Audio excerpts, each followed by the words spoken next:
Hello. Update here. Today is we are at 150 days on the hormone replacement therapy. Um, and today has just been really eventful for a couple reasons because it's day 150. I just actually took the last estradiol of the cycle here. So the last estradiol and the last spironolactone of the cycle here. So this is marking 150 days, and this time I am actually on time and right at the day. We are at the day now. So I know the last few times it's been like a few days after, but no, today is day 150. So this is the result of 150 days. Let's see. Another reason that today has been pretty eventful is because I had a doctor's appointment with the doctor who prescribed my hormones in the first place. So I had an appointment there today, and then during that appointment I was actually able to get the paperwork. It's a form that if you're changing your gender marker. Yeah, so if you're changing your gender marker, then you need this form. But anyway, so I was able to get the form while I was there, and I had already had the plan to be on the way to the DMV after that.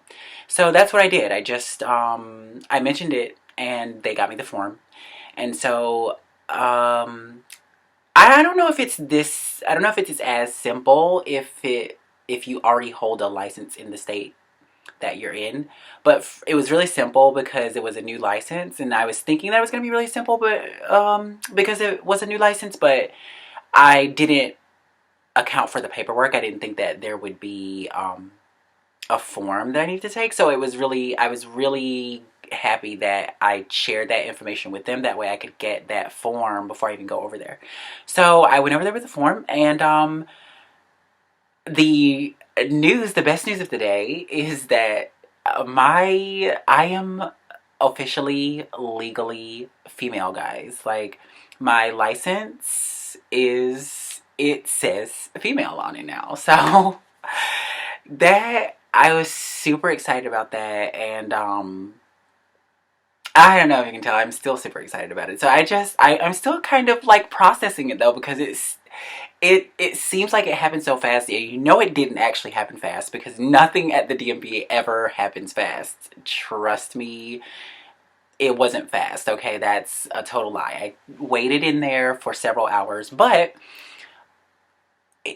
one minute I was holding a license that had an M on it, and next I'm going to be holding a license that has an F on it. It's pretty amazing. It feels interesting. I will keep you posted on how it feels. It's a developing feeling.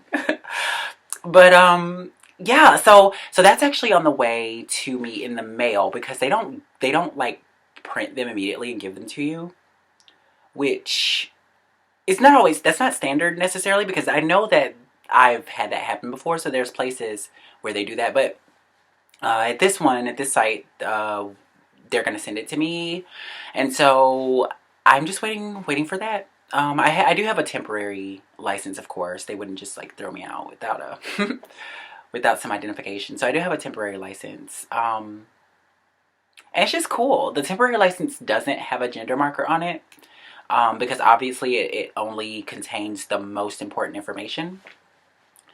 But it's still a pretty cool feeling. So yeah, I also had I'm actually just getting done working with one of my long-standing clients, and I have to say I am so tired.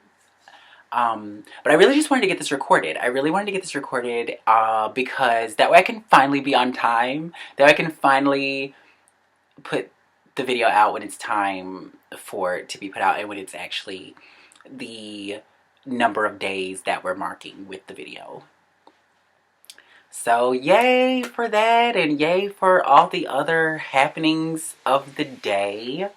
But yeah, so my client, my long-standing client who I love dearly, I actually today, so it's kind of interesting because I'm still at this point. I'm still at this point in transition where it's still early enough that like people who have known me for a while, like people who have known me for a while pre transition, are still not like, they still don't always catch it. And so it's kind of interesting to me to have to see where that's happening, to see who catches it and who doesn't. But I was gonna say, so this client, we tend to, obviously, when you're doing bodywork services, it's kind of or when you're having body work done, right? It's kind of standard to have low lighting. And so, and then in somebody's house, the lighting is going to be not necessarily like, not like this lighting. So you don't always see as much detail. But anyway, and then on top of that, of course, on top of that, I've also always been somewhat androgynous. And, like, even with my voice and everything else, like, so she really had no idea. Like, she didn't notice. And I knew this because I've seen her since I've been transitioning, and over the past, we're at 5 months, and over these past 5 months, she has not seemed to notice any difference, which totally makes sense because we're only at 5 months. There's a few changes in my body that, unless you're really studying it, you're probably not going to notice. And then same thing with my face. Like, unless you're the kind of person who notices texture, then I think those are people who immediately notice the difference. People who tend to pick up on texture visually. So today, I don't know. I just I was working with her, and I was thought about this as I was driving over. So I thought, it's probably a good idea to just to like mention it and see if she even notices it. So I did just that. We were actually working, and I was just like, hey, I don't know if you even noticed, but like, I'm transitioning to female. And she was like, oh my God, like, I'm so happy for you. I didn't even notice. And which, of course, like, this is what I expected, but it was still really funny. And so then we spend the rest of the session, like, obviously working, but then just talking some on and off about different things, and including the transition. And then when she got off the table and like looked at me after the conversation, she was like, oh my God, like, now I'm seeing all these things. Like, I didn't even, you know what I mean? Like, I wouldn't think to look for those things, but like, now that you've said something, I'm noticing all these things. She just mentioned like the shape of my face. She thinks that it's a lot rounder, or noticeably rounder. And that's also something that I've noticed too. So it's definitely a valid observation, and very perceptive on her part. But also, while we were working, she did mention that my skin felt softer. Like, because obviously, like, my hands are contacting her the whole time. So she did mention that my skin felt softer. Yeah, and so those have been the happenings of the day, which are all pretty cool and awesome. And I'm just really stoked about actually having the gender marker changed legally on my identification. That is awesome and amazing. And I don't know, it's not like I expected it to be like a drawn out process, but it was just still like kind of crazy to just wait for a few hours and have that be done. Done, and done. So I'm pretty excited. Also, we talked a little bit about surgery at my doctor's appointment today, which is new. And see, I was thinking that the best thing to do is to follow the hormone regimen for like 2 years and then have the surgery. But in talking to my doctor today, I actually figured out that that is not necessarily that is a path, but that is not necessarily there's no better or worse, and there's not like a set rule on how long one should take the hormone therapy before actually having surgery. So realistically, if it was a real possibility, like I could totally start moving towards that right now, the surgery. So I did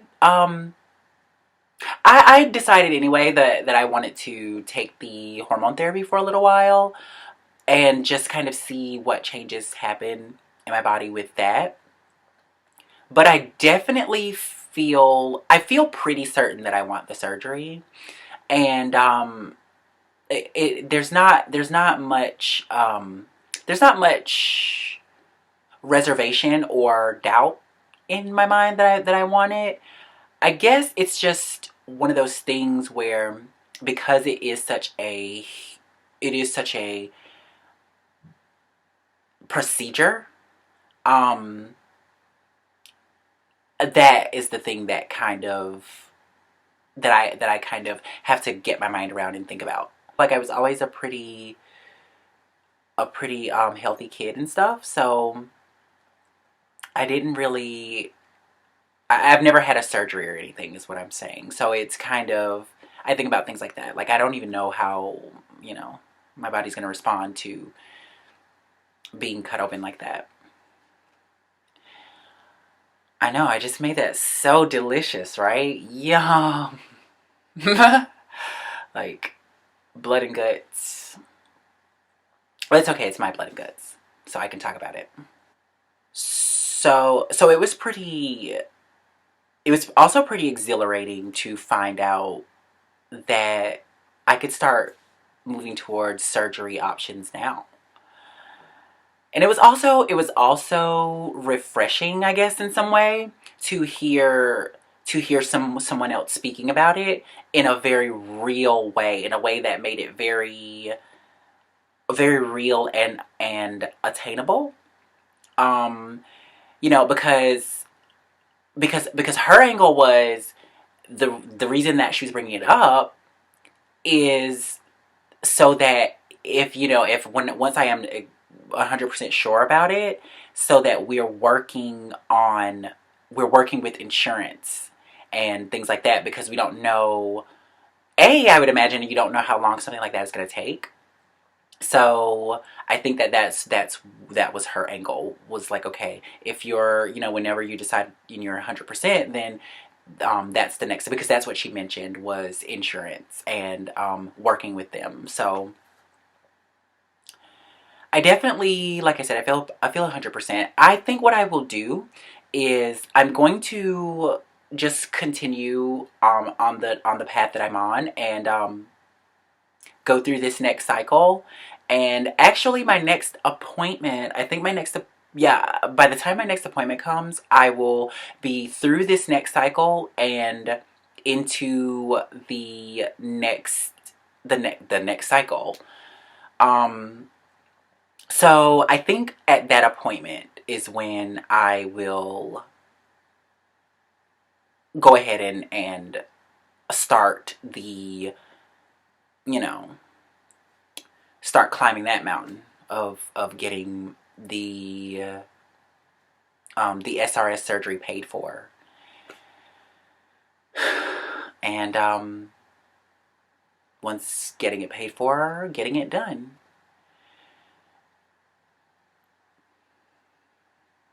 It's pretty even now it's pretty like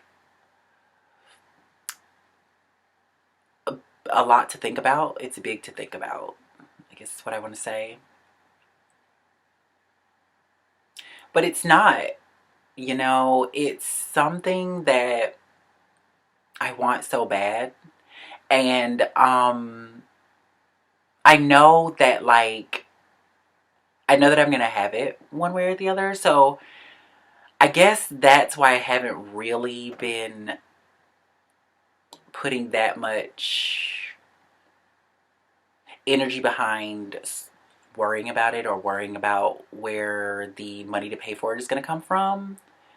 Because, yeah, I just know that, like, I mean, even just based on the way my transition has gone so far, it's just right for me. It's right for me. Everything has just flowed in a way that has shown me that it's right for me. Everything has flowed in a way that nothing else has flowed for me in my life.